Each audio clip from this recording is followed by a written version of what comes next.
wants the prize, but nobody loves the process. Everybody wants to be a champion, but nobody's willing to put in the work that it takes to be a champion. Everybody wants to hold up the trophy and say, man, I did it, but nobody's willing to put in the work that it takes to do it. I love the process. I love the thought of working for what I want. And I firmly believe you're never supposed to wish for it more than you're willing to work for it. Your expectations never supposed to exceed your effort. But a lot of people, they wish, and they're not willing to work. And the great thing about life has a funny way of testing all of us and seeing how bad we really want what it is that we say we want. What if you get weak along the way and you throw in a towel on yourself, you surrender to your emotions? What then? A lot of people become discouraged, they become frustrated, and they say, oh, what the heck? And they go back to doing what they were doing before, saying it doesn't work. Take quitting out your vocabulary. Take it out. Cry if you must. Rest if you must. But the worst thing you can do is quit. When you want something bad, you can't count the cost, because if you count the cost and you see how much it costs, you might give up. So you got to go in knowing that I don't count the cost. I do as many reps as it takes. I study as long as it takes. I pay whatever the price is. You get to a point when you don't count it. You just do whatever it takes to get whatever you want. Put yourself in a position where you can't retreat, where it's do or die, sink or swim. Here's what you'll find out. You'll develop incredible swimming skills. You'll find yourself stroking unlike you've ever seen before. Through the inspiration of desperation, you'll become more creative than ever before. Throw your whole self into it. So as we look at the future, we can decide that from this day forward, as I look at all the dimensions of my life, looking at myself mentally, emotionally, and spiritually, I'm going to do all I can do to develop me. When you leave, what you fighting for? What's your legacy? What you gonna do? You say you a champ, but do you practice like a champ? You say you a champ, do you fight like a champ? You say you a champ, do you have the mentality of a champ? The universe responds to the man or woman that refuses to be denied. You've got to be willing to stand there and face disappointment, not have support, doubt yourself sometimes, be rejected again and again and again, and refuse to turn around until life gives it up. Nothing can resist a person that has that kind of commitment.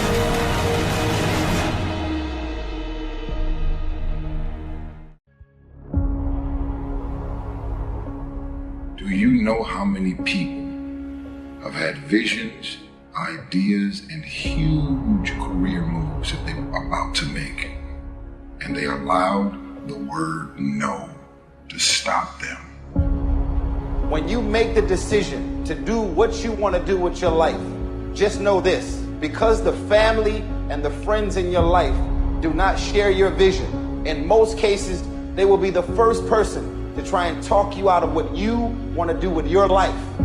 But know this: only those that can see the invisible can do the impossible. People that don't have any dreams for themselves, they tend to be dream killers. They'll laugh at you. They'll call you names because they have no dreams.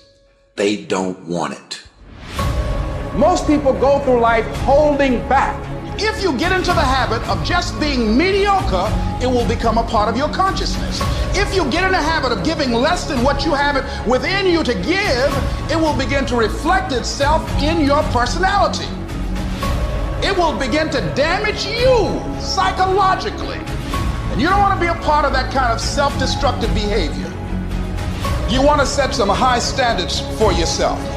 There's greatness in you. And you've got to learn how to tune out the critics outside and the critic inside. And since I'm going to do this, I'm going to harness my will, and I'm not going to let anything stop me. You have to be relentless. You have to never let off the gas, never stop, never quit. Never allow anyone to talk you out of the dream, the vision, and ideas. And understand that for every level, there's another devil. It is the devil's job to create challenges, issues, and conflicts, insecurities, fear, because he wants to put you to a test. But I can tell you now, I piss the devil off every day, because I just don't stop. And the devil is so mad. This fucking guy. Doesn't matter if he gets sick. It doesn't matter what happens to his money or his finances. Every time he gets out of his bed and he's on a mission to get it done. And as you begin to look at your life, decide that you're going to start working on that dream. You're going to work and nurture that idea. Now, there will be people that will criticize you. There will be people that won't see it for you. But I say to you, don't let nobody turn you around. You don't need anybody to understand it. You don't need anybody to approve you. You don't need anybody to say, go ahead on and do it. If you get that, that's fantastic. If you get that encouragement, that's great. But I say stand up within yourself boldly and say, this is my life. I'm controlling my destiny.